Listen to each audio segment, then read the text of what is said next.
Buenos días, Dios les bendiga a todos y a todas en esta linda mañana. Vamos a estar tocando un nuevo tema en torno a la palabra de Dios. Vamos a tratar sobre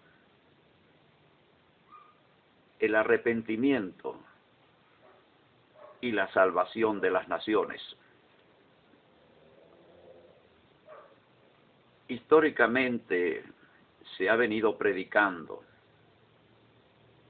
de unos siglos para acá e insistiendo en un punto, que la salvación es algo individual, que la Biblia en ninguna parte enseña que la salvación sea algo colectivo. Sin embargo, escudriñando bien la palabra de Dios, investigando en ella, nos encontramos que tal afirmación no es totalmente correcta, que la salvación es algo individual y también colectivo. ¿Por qué? Porque el pecado es individual, pero también afecta a lo colectivo. Lo que hace otro puede de alguna forma ser responsabilidad mía. Y lo que yo hago de alguna forma puede ser responsabilidad de otro. O sea que hay responsabilidad individual y responsabilidad colectiva delante de Dios. Vemos el caso de Acán. Acán, un hombre que participa en la toma de Babilón, de Jericó, con Josué. Y él hurta un lingote de oro, un manto babilónico y unas monedas, y las oculta en su tienda. Esto pudiéramos clasificarlo como un acto de responsabilidad individual de Acán. Sin embargo, Dios, cuando habla del pecado, no dice el pecado de Acán, sino Israel pecó. Y cuando se aplica el castigo ordenado por Dios, que no es injusto y que no cambia, porque Él no tiene de qué arrepentirse ni tiene por qué cambiar. Cuando Dios ordena aplicar el castigo se le aplica a Acán, a la familia de Acán y también aún a los animales de Acán. Hay una responsabilidad colectiva en ese pecado. En las naciones ocurre igual. Vemos el caso, por ejemplo, de David. David hace un censo y Dios no aprueba ese censo y castiga a todo el pueblo de Israel con mortandad. David le dice a Dios: pero soy yo el que pequé, ¿qué culpa tiene este pueblo? Dios no lo ve así, de esa forma, como un pecado individual. David es la representación jurídica de todo ese pueblo. O sea, todo ese pueblo está representado en David. Y todo ese pueblo también representa a David. Las decisiones que él toma, las toma en nombre del pueblo. Cuando no son aprobadas por Dios, cuando no son desde los mandamientos de Dios, entonces Dios no procede con injusticia cuando castiga al pueblo de Israel. ¿Por qué? Ellos tienen una responsabilidad, porque son ellos quienes podían evitar ese censo. Ellos podían haberse rebelado contra esa decisión, sin embargo ellos no lo hicieron. Ellos participaron complacientemente en el pecado de David, o sea, hubo una participación del pueblo. Entonces, el caso, por ejemplo, del pueblo de Venezuela, cuando el primer mandatario nacional toma una decisión y esa decisión es contraria a Dios, es una responsabilidad de todo el pueblo de Venezuela, es un pecado del pueblo. En este caso hablaríamos de un pecado político. Entonces, cuando Dios decide destruir a Nínive, a consecuencia del modelo de vida que vive esta nación, Dios decide destruirla. Pero Él envía a Jonás, y Jonás comienza a predicar por toda la ciudad. Estamos hablando de una ciudad-estado. En ese tiempo las naciones eran ciudades-estados. Entonces, Él comienza a recorrer la ciudad diciendo, de aquí a 40 días, Nínive será destruida. Y dice que los hombres de Nínive creyeron a Dios y proclamaron ayuno y vistieron de cilicio desde el mayor hasta el menor de ellos. ¿Qué estamos hablando acá? Estamos hablando de arrepentimiento nacional. La actitud de toda una nación frente a la palabra de Dios. Yo quisiera que Venezuela imitara esta conducta ninivita. Pero vamos a ver algo muy importante acá. Porque si se arrepiente un individuo, también es posible, no es imposible, sino es posible el arrepentimiento de toda una nación. Y dice que la noticia llegó hasta el rey de Nínive. ¿Quién es el rey? El rey es la figura jefe de Estado y de gobierno, representación jurídica y política de toda la nación. Y dice que se despojó de sus vestidos, de las vestiduras reales, que son el símbolo de su autoridad. Se le está dando a entender que él se despoja de su autoridad, que él se coloca en las manos de Dios. Y dice que se levantó de su silla, se despojó de sus vestidos y se cubrió de cilicio y se sentó sobre ceniza, o sea, hizo penitencia. ¿Quién está haciendo penitencia en este caso? Pues bien, es la figura del Estado, la figura del gobierno. ¿Puede el gobierno venezolano asumir una postura parecida a la del rey de Nínive? Sí, puede hacerlo. Y sería la forma como Dios intervendría favorablemente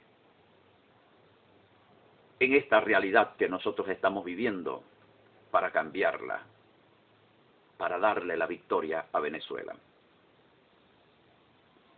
Pero no es eso lo que se hace.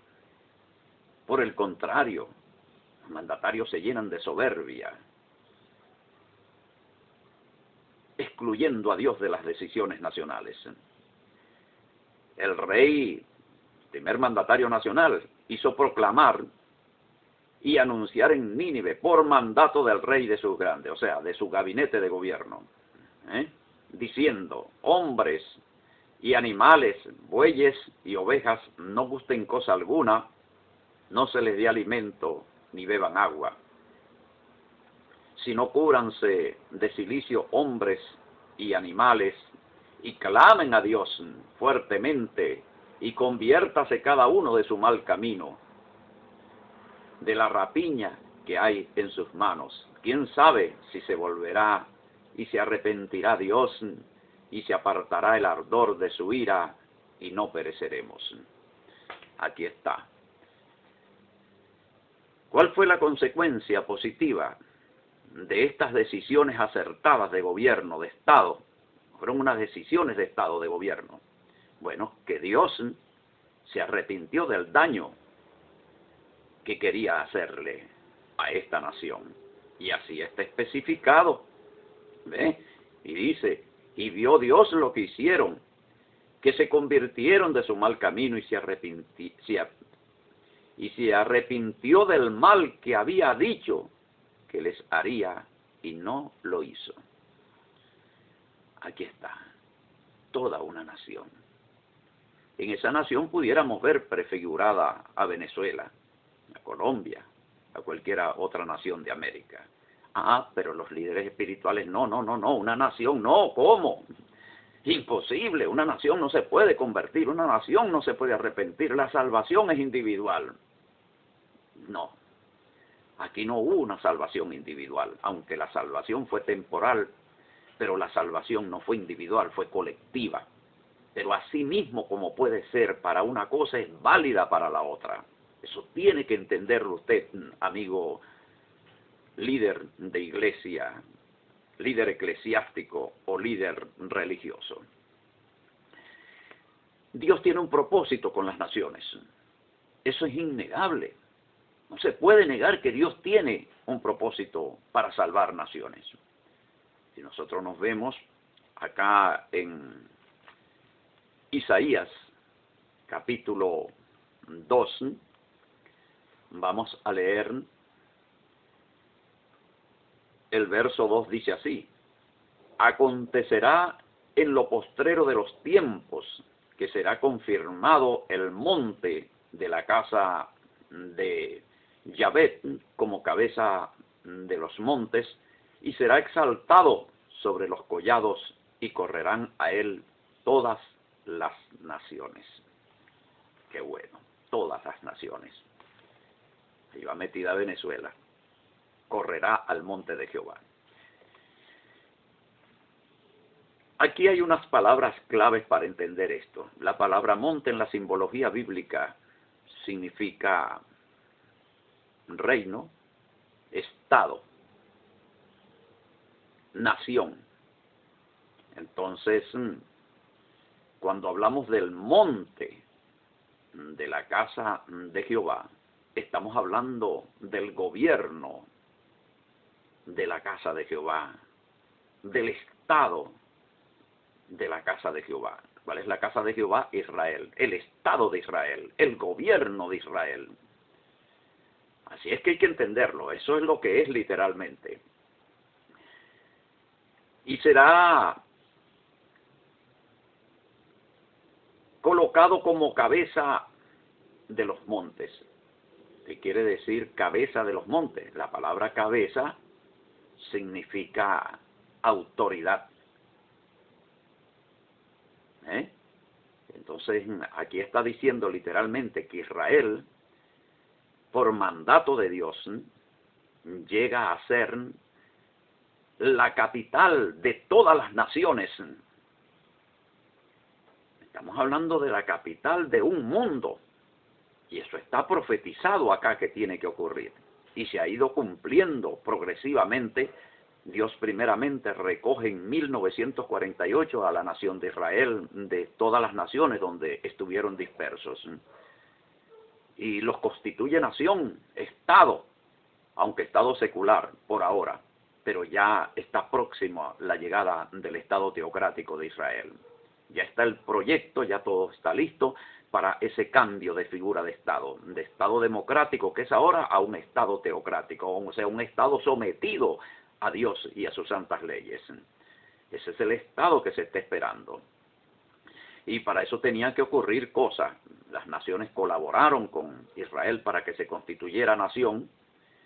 Ahora es reconocida a Jerusalén como capital de Israel. Eso también es profético. ¿Por qué? Porque era necesario que Israel recuperara Jerusalén como capital, ya constituida en nación, y una vez ya transformada en nación teocrática, están las condiciones para la llegada de Mashiach, de Yeshua. Yeshua va a gobernar desde el trono de David su padre, como está profetizado en San Lucas 1:32. Y el Señor Dios le dará el trono de David su padre. El trono de David es en Jerusalén, o sea, el trono es el Estado, es el gobierno. y de allí es de donde Él va a gobernar a todas las naciones. Entonces las naciones todas no desaparecen, hay naciones salvas. Y entonces de esas naciones salvas habla aquí la Biblia en Apocalipsis capítulo 21. Le invito a buscar en su Biblia Apocalipsis capítulo 21, verso 24. Dice: las naciones que hubieren sido salvas andarán a la luz de ella, o sea, de Jerusalén. Y los reyes de la tierra, ¿quiénes son los reyes de la tierra? Son figuras jurídicas, no son figuras naturales, son figuras jurídicas, son jefes de Estado y de gobierno. Aquí está hablando entonces de figuras jurídicas salvas. Y de naciones salvas. Una nación no es una multitud. Te toma una gran cantidad de gente y las lanza a un espacio abierto. Eso no es una nación. Una nación tiene que estar organizada, constituida. Tiene que tener unas leyes. Tiene que tener un modelo de organización. Eso es lo que es una nación. O sea, que está hablando de naciones salvas. Pero ¿cómo puede salvarse una nación en pecado? Una nación en rebelión contra Dios. Una nación con un modelo opuesto a Dios no se salva nunca. Entonces, si está hablando de naciones salvas, está hablando de naciones gobernadas por Dios, sujetas a las leyes de Dios, con un modelo cristiano. Está hablando de naciones cristianas. O sea, está hablando de naciones teocráticas, que quiere decir gobernadas por Dios. Entonces dice que estas naciones y los reyes de la tierra subirán hasta allá en sus representaciones, hasta Jerusalén, para llevar las glorias de las naciones al Señor y presentar ofrendas a Dios. Entonces, aquí tenemos la promesa. Por esta razón es que nosotros creemos en la salvación de Venezuela, que Venezuela será una de estas naciones, de las naciones salvas, de esta nación que procederá a un arrepentimiento nacional. Y cuando estoy hablando de arrepentimiento nacional, es un cambio de sistema, un cambio de modelo, del modelo profano de desobediencia, de rebelión contra Dios llamado la democracia, a un nuevo modelo de obediencia a Dios, de santidad, de justicia, llamado teocracia. Muchas gracias, Dios les bendiga. Hasta una próxima oportunidad. Les habló su hermano Teodoro Darnot, precursor de la teocracia para Venezuela y para América Latina. Les invito a profundizar más sobre todos estos temas en nuestro sitio web en internet www.tovczla.blogspot.com. Allí tiene un enlace también para entrar a nuestro canal de YouTube. Será hasta una próxima oportunidad. Que Dios les bendiga, Dios les guarde. Salamu alaikum, shalom aleichem.